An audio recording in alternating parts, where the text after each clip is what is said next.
रुख करेंगे इस्लामाबाद का, जहां मुशर्रिक़ क़ौमी सलामती उमूर मोईद यूसुफ तकरीब से खिताब कर रहे हैं। That has taken these kind of losses for a war that we had nothing to do with and started next door. If you can think of another country, I'd be happy to know. This war went on and on. Over 1,000 major and minor military operations by the Pakistani military. I again ask you, if you know of anybody who's had 1,000 military operations in their own territory, let me know, I'll be interested. Every single corner of Pakistan that was contested or where the Taliban were infested was cleared by 2015. These are the terrorist incidents. At the peak, 2,000 plus in a year. This is what Pakistan was going through and Pakistanis were going through, I repeat, for a war that we had nothing to do with when it started. This is the kind of effort the Pakistani military has made. If you go and talk to the Pakistani military, you'll see them at Torkham. Ask them, how much time do they have, or their colleagues have had in the past 10 years, of coming out of battle zones before they go back in. No other military in the world has had the kind of rotation that the Pakistani military has had to have. They have literally been fighting for the past 10 years. And these are also people, by the way, who have families, wives, kids and parents. Not a mention in the international press when it comes to a conversation about Pakistan. Okay, so this is one part of the story. The second part of the story is, what was the goal? And I'll talk about that, but in 2013, a conversation began that there should be a dialogue with the Taliban. And so an office was opened in Doha, the famous Doha office that we all know now. For I think 2 years it was closed before it again opened or whatever. But the point is, there was a thought that we should talk to the Taliban. We, of course, being the international presence in Afghanistan. But our conclusion of the first 2 years of this quote-unquote conversation was, the only effort that was made was to try and break the Taliban from within. How? Talk to the Taliban and the others who are hardliners will start opposing those who are negotiating. It was a non-starter because there was a fundamental misunderstanding about what the Taliban were doing. They were essentially fighting an occupier. Keep in mind what I told you earlier, in their mind. I'm not at all saying this. There was a UN resolution under which the international forces came. We completely understand that. I'm just explaining to you what went wrong in terms of understanding what the fighter was thinking about. And then in 2015, Pakistan was asked and asked and asked to try and facilitate a dialogue. And in Burban, which is a hill station an hour or two north from here, we brought together a meeting where the Taliban, some of the Taliban were there, and some of the American representatives and others, I think from the Afghan government, not government, but some of their reps were there. This is a very important data point, because Pakistan had bent over backwards to do whatever it could to use its leverage to bring, and I'll talk about leverage later, bring these people to the table. And please go and look at the press the day after. The conversation was, Pakistan has brought these people to Burban. This proves Pakistan controls the Taliban. This proves Pakistan has been lying. So for all the effort that we made, we were given a very clear lesson that we better stay out of this. Otherwise, all that will happen is that we'll be blamed for the effort that the international community asked us to make. In any case, a dialogue or whatever you want to call it proceeded, whichever way it did. This is a gentleman, happens to be the Prime Minister of Pakistan, who was labelled as Taliban Khan for years and years. And his basic fault was that he kept telling the world, you won't find a military. Stop them. The Afghans come back and say, you dare not stop these people, this is customary, and they will continue. To this day, the Taliban, by the way, are saying the same thing. Then, fencing. We said, okay, nobody's going to do anything, let's fence the border. The US, Afghanistan, sorry, we're not interested. In fact, the Afghan government opposed it. Think about it. If their number one problem was the border, we are saying fence the border. They say, no, don't fence the border. Okay? 97% of the border is fenced today. Then we said, let's do formal border crossings. No informal border crossings. The answer was no. Afghans are allowed to cross whenever they want.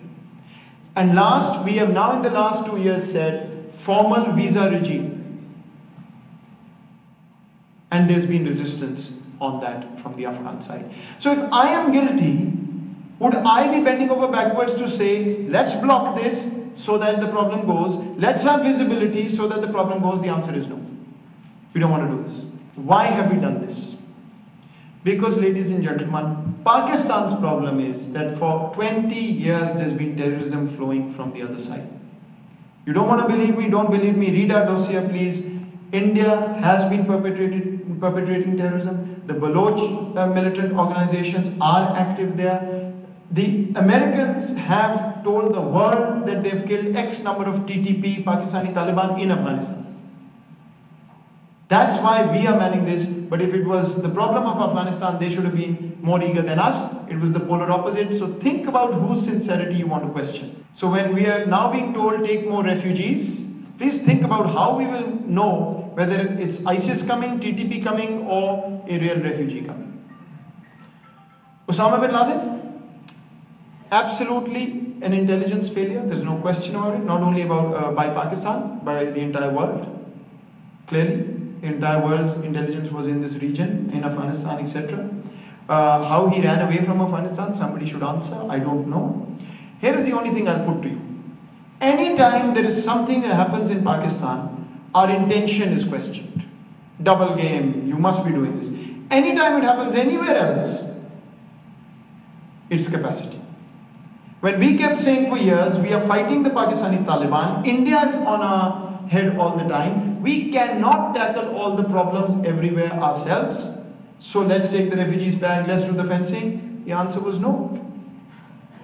Right? This on the right is a picture of the hotel where the 9/11 hijackers stayed. 5 minutes from the Pentagon and about 7 from the White House, where they trained, prepared, and then went for 9/11. I've never heard any responsible person saying this was all planned. But Osama bin Laden is found, and immediately, how could you not know? 7/7 London. Anybody says the British state was involved? And there was very much order in London and New York and Washington when this happened. There was chaos in Pakistan. This guy, Osama bin Laden, from his compound, it is today publicly known, documents were found, USBs were found, in which there were letters he was writing to his accomplices saying, Pakistan has joined the infidel, cause maximum casualties on Pakistanis.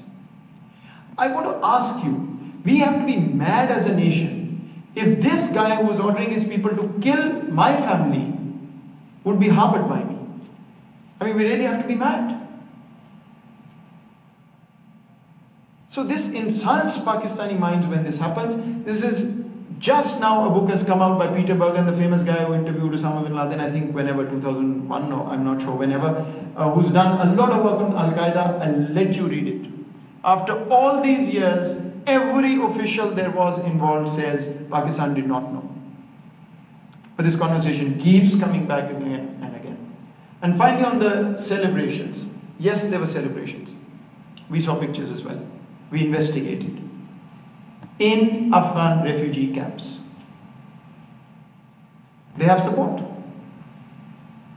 They were born there, some may have friends there, they've grown up there. The question to ask is, after 2 decades of development on the other side, why are these people still not converting? I don't know. Pakistan gets a bad name, but that's the reality. And by the way, overwhelming majority of Afghan refugees are law-abiding citizens, colleagues, citizens of Afghanistan or colleagues in Pakistan who've grown up here, including, by the way, many in the Ashraf Ghani government, whole Afghanistan cricket team. Right? And many others. So the point is, yes, it happened. It happened in the refugee camps. The answer remains dignified return, or please don't blame us. We have been the most gracious hosts the world has seen. For all of you who've come from other countries, look at the conversation in the West about refugees. I was shocked to read, paraphrasing, but G7 or UNSC, one of the two. I was shocked to read that they came out saying that the migration problem should be contained within the region. So the region seems to be the free for all and everybody else should be protected.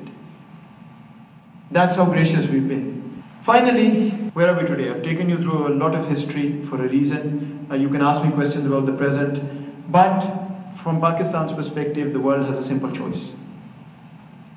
go back to the 90s, make the same mistake again, and get the same result.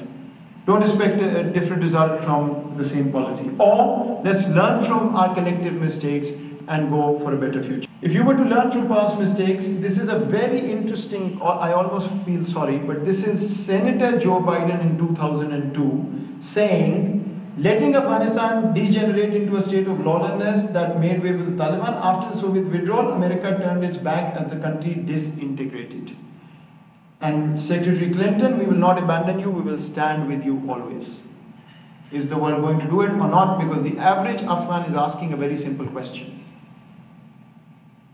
Are the only Afghans you care about the ones who were fortunate enough to be associated with your organizations?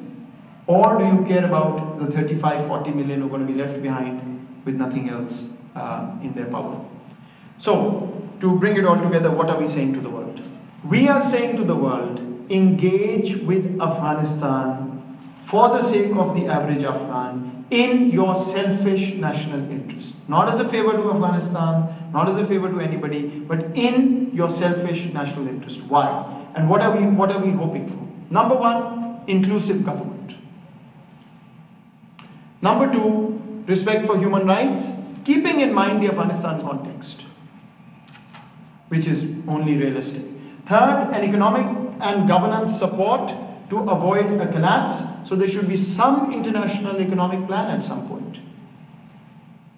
Fourth, recognition question. We are not going on our own. We are saying coordinate with the entire world. Let's come up with a way to engage and figure out what the right terms of recognition are. Fifth, please don't miss the opportunity that the Taliban have basically made the right statements and the right noises so far. They could have come into power and said, thank you very much, we are going back to the old. They're actually trying very hard to signal to everybody that they want legitimacy. So that may be a window of opportunity to engage with them. The result I don't know, but there is a window of opportunity. The next bullet is important. Everybody in the international community is saying, prepare for the new wave of refugees. And I always ask this question. Don't we and the world, doesn't the world owe Afghans to ensure that a humanitarian crisis and a refugee influx is prevented? Why is it taken for granted that, oh, it's going to be there, so Afghans are commodities, let's get ready for another 5 million to leave? Why are we not working to prevent this crisis by engaging with Afghanistan to make sure that the situation doesn't fall apart?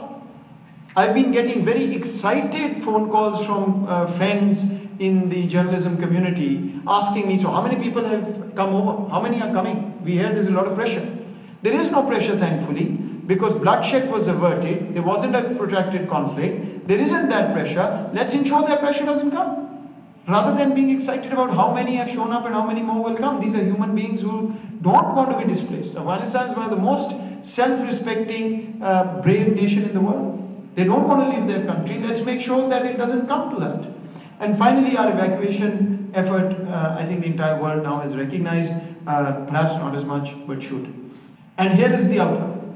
If we abandon Afghanistan again, there will be a security vacuum and there will be international terrorists who find space there. That's again just logic. Second, if the governance collapses, the economy will collapse, there may be a renewed conflict, there may be an illicit economy, and there will definitely be a humanitarian crisis.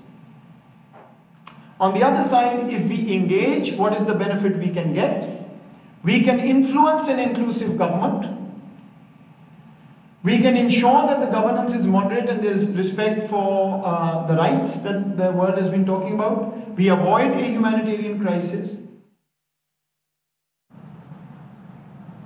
आपको बताएं कि मोईद यूसुफ इस वक्त तकरीब से मुखातिब थे। उनकी जानिब से कहा गया कि तालिबान की तरफ से सही वक्त पर सही बयान सामने आया है।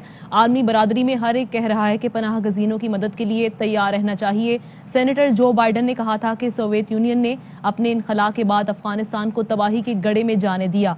हमें अफगानिस्तान में एक मखलूत हुकूमत की तवक्को है, उनकी जानिब से ये कहा गया। और साथ ही साथ उन्होंने ये भी कहा कि दाइश या कलअदम टीटीपी के लोग आएंगे तो हमें कैसे मालूम होगा। उन्होंने इसके साथ साथ ये भी कहा कि पाकिस्तान से कहा जा रहा है कि अफगानिस्तान से लोग आने दें और 20 साल से पाकिस्तान को सरहद पार से दहशतगर्दी का सामना रहा है।